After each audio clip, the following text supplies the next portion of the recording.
മന്ത്രി എന്ന പദത്തെ നോക്കിയല്ല ജനങ്ങൾ ഈ വികസനത്തെയും മറ്റു കാര്യങ്ങളെ നോക്കി കാണുന്നത്. ഞാനൊന്ന് ചോദിക്കട്ടെ, 139 മണ്ഡലങ്ങളിലും MLA മാർ 1000 കോടിക്ക് മേലെയാണ് ചെലവഴിക്കുന്നത്. നമ്മുടെ MLA പറയുന്നു 18 കോടി. എന്താണ് ഇതിൻ്റെ ഗ്യാപ്പ് വരാൻ കാരണം? തിരഞ്ഞെടുക്കപ്പെട്ട പ്രതിനിധിയായാൽ എല്ലാവരുടെയും ഒരേ സമീപനമാണ്. നിയമസഭാ തെരഞ്ഞെടുപ്പിൽ ഏറ്റവും കരുത്തുറ്റ പോരാട്ടം നടക്കുന്ന നിയോജക മണ്ഡലങ്ങളിലൊന്നാണ് വടകര. വടകര കഴിഞ്ഞ തവണ RMPയിലൂടെ UDF പിടിച്ചെടുക്കുന്ന ഒരു സാഹചര്യമാണ് ഉണ്ടായിട്ടുള്ളത്. KK രമയാണ് സിറ്റിംഗ് MLA. UDFന് വേണ്ടി RMPയുടെ സ്ഥാനാർത്ഥിയായി KK രമ തന്നെ മത്സരിക്കുമ്പോൾ ഇത്തവണ LDFന് വേണ്ടി ഈ നിയോജക മണ്ഡലം തിരിച്ചു പിടിക്കാൻ വേണ്ടി മത്സരിക്കുന്നത് RJDയുടെ MK ഭാസ്കരനാണ് LDF സ്ഥാനാർത്ഥി.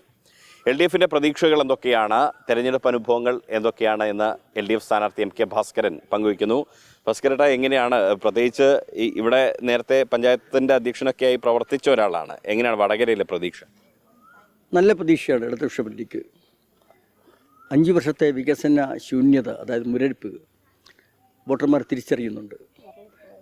കേരളത്തിൽ ഇടതുപക്ഷ ജനാധിപത്യ മുന്നണിയുടെ 10 വർഷത്തെ ഭരണം ഏതാണ്ട് 139 മണ്ഡലങ്ങളിലും വളരെ സജീവമായി മുന്നോട്ട് കൊണ്ടുപോയപ്പോൾ, അവിടുത്തെ ജനപ്രതിനിധികൾ മുന്നോട്ട് കൊണ്ടുപോയപ്പോൾ ഇവിടെ ശൂന്യതയാണ്. ആ ശൂന്യത നികത്താൻ LDF ആഗ്രഹിക്കുന്നു, ജനങ്ങൾ ആഗ്രഹിക്കുന്നു.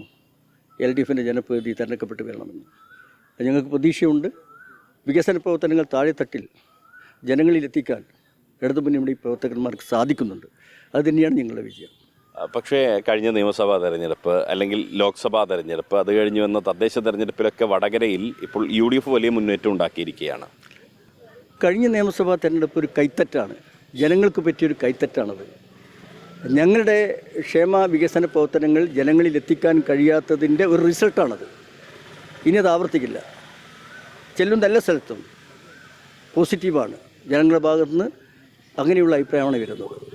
UDFകാരോട് ചോദിക്കുമ്പോൾ അവർ പറയുന്നത് KK രമ വിജയിച്ച് വരികയാണെങ്കിൽ, UDF സർക്കാർ വരികയാണെങ്കിൽ മന്ത്രിയാണ് എന്നുള്ളതൊക്കെയാണ്. അങ്ങനെ ഒരു മന്ത്രിയാണ് എന്നൊരു പ്രചരണം അവർ നടത്തുമ്പോൾ സ്വാഭാവികമായും അവർക്ക് അനുകൂലമായി ജനങ്ങൾ ചിന്തിക്കുന്ന സാഹചര്യം വരില്ലേ?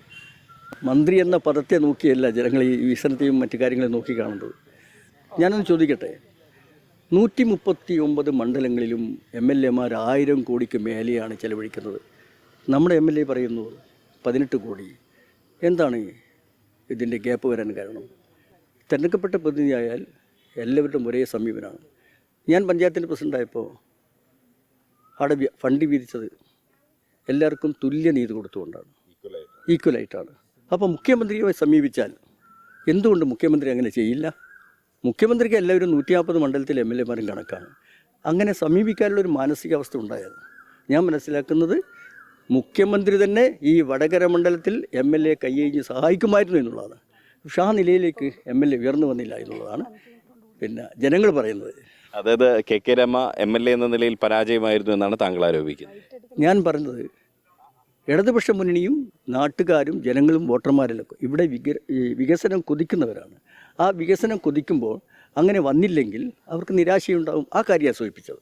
ഈ തെരഞ്ഞെടുപ്പിൽ വടകരയിൽ LDFിൻ്റെ ശക്തമായൊരു തിരിച്ചുവരവ് നമുക്ക് കാണാൻ പറ്റും. ഒരു സംശയവുമില്ല. 100% ഞങ്ങൾ വിജയപ്രതീക്ഷയാണ്. ജനങ്ങൾ ഞങ്ങളെ അധികാരത്തിലെത്തിക്കും. ജനപ്രതിനിധികൾക്ക് ഞങ്ങൾ ഇടതുപക്ഷ മുന്നണി കേരളത്തിൽ അധികാരം 3ാം തവണയും എത്തിക്കും. ജനപ്രതിനിധികൾക്ക് എന്നെയും തിരഞ്ഞെടുക്കും. പക്ഷേ RJDക്ക് ചെറിയൊരു നീരസമൊക്കെ ഉണ്ടായിരുന്നു ഈ തദ്ദേശ തെരഞ്ഞെടുപ്പിലെ ചിലയിടങ്ങളിലെ തോൽവിയുടെ പശ്ചാത്തലത്തിൽ. LDFിനകത്ത് പരാതിയൊക്കെ പോയിരുന്നു.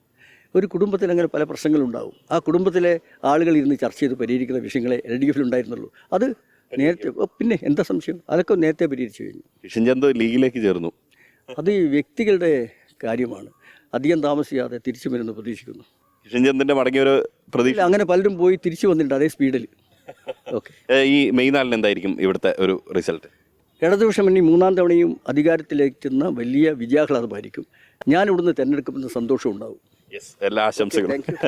വലിയ പ്രതീക്ഷകളാണ് അദ്ദേഹം പങ്കുവയ്ക്കുന്നത്. മെയ് 4 LDF സർക്കാർ വീണ്ടും വരും, വടകര തിരിച്ചുപിടിക്കും, വടകരയുടെ MLA ആയി താനുണ്ടാകും എന്നുള്ളതാണ് MK ഭാസ്കരൻ വ്യക്തമാക്കുന്നത്. ക്യാമറ പേഴ്സൺ റിഷാദ് TK-ക്കൊപ്പം Riyas KMR, Kerala vision news, Kozhikode.